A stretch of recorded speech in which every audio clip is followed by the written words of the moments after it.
Break બાદ આપનું સ્વાગત। સુરેન્દ્રનગરમાં સિવિલ હોસ્પિટલમાં દવાબારીને લઈને વિવાદ સર્જાયો છે। હોસ્પિટલમાં રાત્રિ દરમિયાન દવાબારી બંધ રહે છે।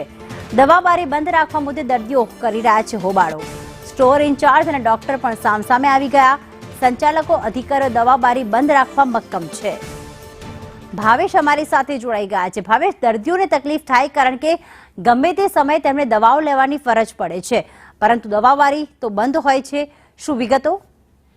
ચોક્કસ વાત કરવામાં આવે તો શહેરની મુખ્ય અને મેઇન જે સુરેન્દ્રનગર જિલ્લાની જે હોસ્પિટલ આવેલી છે, સરકારી હોસ્પિટલમાં મોડી રાત્રે છે દવાના સ્ટોર છે બંધ કરી અને સંચાલક છે વયો જાય છે। એને લઈને જે હોસ્પિટલમાં સારવાર લઈ રહ્યા જે દર્દીઓ છે એને અનેક પ્રકારની મુશ્કેલી તેમજ સમસ્યાનો સામનો છે કરવો પડે છે। ખાસ કરીને જે ગર્ભવતી મહિલાઓ છે એ લોકોને પણ જ્યારે દવાની જરૂર હોય છે ત્યારે દવા લેવા માટે થઈ 1 કિલોમીટર સુધી બહાર રોડ ઉપર જઈ અને દવા છે લાવવી પડે છે। એટલે આને લઈને જે ડોક્ટર જે છે હોસ્પિટલના એ અને હોસ્પિટલ જે મેડિકલ સ્ટોરના સંચાલક છે બંને વચ્ચે બોલાચાલી થઈ હતી। એનો વિડીયો પણ છે હાલ છે વાયરલ થયો છે।